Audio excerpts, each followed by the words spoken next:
Welcome to the Postgame Show, presented by the Maroon Club. Every gift matters every year, and our Coca-Cola. Player of the game, you're always invited to experience the Coke side of life. Seth Hendrix, our player of the game. Dan Mounty is with him. Here's Dan. All right, Gary, we're starting with our Coca-Cola player of the game, and there's a reason for that. We'll let you in on in just a second here. Seth Hendrix, fantastic outing. A guy who shoots 45% from the floor, goes 8 of 10 from the field tonight. What were you seeing out there, or were you just in that zone? Oh, my teammates were getting in the gaps. Bryce, Tony, and Joey. Everybody was penetrating and finding the open man, and we just got the ball reversed, and it found me when I was open, so I was lucky enough to make the shots. Fantastic. You know, it's interesting. Coaches will look back at a game like against Lehigh and think, well, maybe Lehigh is primed for a letdown because they had beaten Bucknell just before facing Lafayette. Lafayette handling that situation very well. You guys didn't have any letdown here after beating a top team like Lehigh. Yeah, we knew that coming in. We really focused on not having a letdown this game after beating a tough opponent like Lehigh, and that was our main goal. We wanted to come out strong and at the start of both halves, and I think we did that. Stellar numbers considering you were hit with your third foul rather early in this contest. 8 of 10 from the field, as we mentioned. 5 of 7 from the three-point line. 3 of 4 from the charity stripe. 7 rebounds, 24 points. Congratulations on being our player of the game. Thank you. Hi, Mom. He'll never miss that every time we have him on. And here he is, the man who just collected win number 250 in his career. Fran O'Hanlon, congratulations on a great milestone. Well, I'm just glad we won one right now today. That was a good win. And I thought, defensively, the last few games we've really been doing a good job defensively, and that's where it starts. I know everybody likes the points, but I think if we continue to defend like we've been doing and making it hard on the other team, then we're going to be fine. But it's only one game, and we just gotta keep getting better. Take you back to the first half. It was 12-10 Lafayette. Trist gets hot inside with 3 razzle-dazzle moves, and that seemed to spark the outside game. Your team is kind of confusing to opposing coaches. Yeah, I don't know if you ever called Dan's moves razzle-dazzle, but I'm sure he'll appreciate that.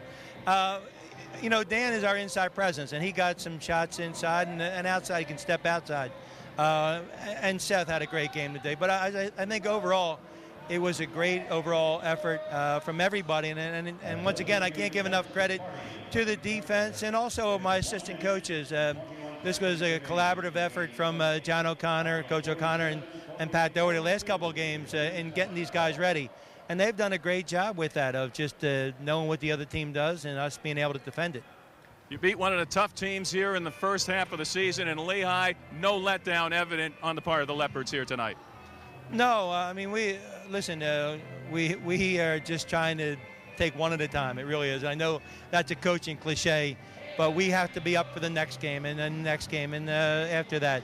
I don't even know sometimes the schedule. It's just like, hey, let's get up for this game. Right. And hopefully we get up for the next game. American, we have not had a lot of success down there, and we got to play our A game again to have a chance again.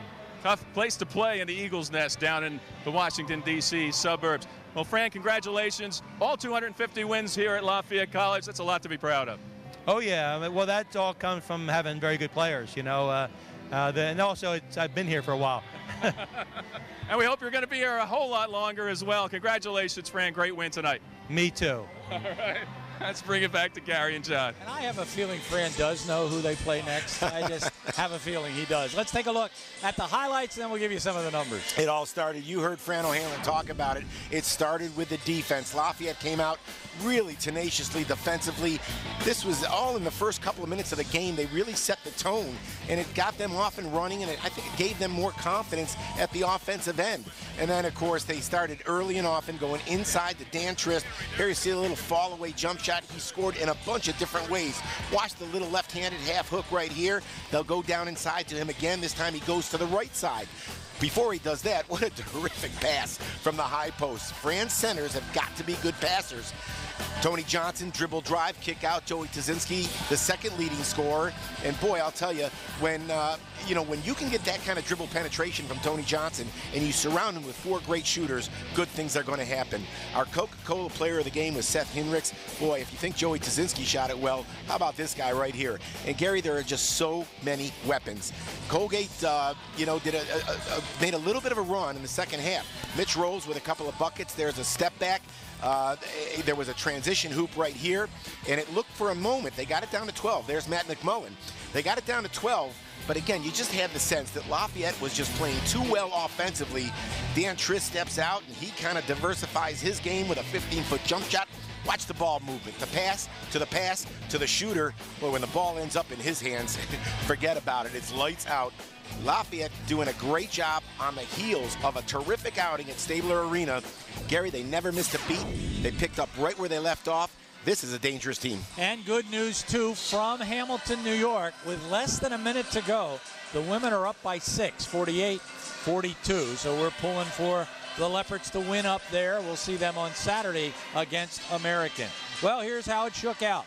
For Colgate, 40 points on 15 field goals. As you get a look at the individual numbers, they had 3 3-pointers, but they were 3 for 17. 7 for 11 from the foul line. They had 32 rebounds in the ball game, and the only double-figure scorer, as you see, is Matt McMullen with 10 points. They had 19 turnovers. They fall to 8 and 14 and 2 and 4 in the Patriot League. Lafayette, 69 points on 25 field goals. They were 10 for 22 from beyond the arc. They shot 50% in tonight's ball game. 9 for 13 from the free throw line, and they had more rebounds than Colgate did, and they also only had 11 turnovers. You saw the double-figure scores: Hinrichs, Trist, and Tazinski. Hinrichs also led the team in rebounds with 7 of them. 8 assists tonight by Tony Johnson. 8 assists in the ball game. So Lafayette goes to 11 and 12. More importantly, 4 and 2 in the Patriot League. They can be no worse than third place after tonight's action. The women win tonight, 53-45. So much like Saturday and Sunday, the Lafayette men and women come away with victories on the same night or the same weekend. We hope you've enjoyed our broadcast tonight. Dan Mowdy doing a terrific job this evening. Did a lot of extra work out there. And, of course, my thanks to John Leone. He always does a terrific job. Rick Eo, our director, the RCN television team, who's more terrific than they are. So for all of us, thanks so much for watching. We'll see you Saturday, 2 o'clock, American Lafayette women. For all of us, I'm Gary Laubach. Good night, everybody.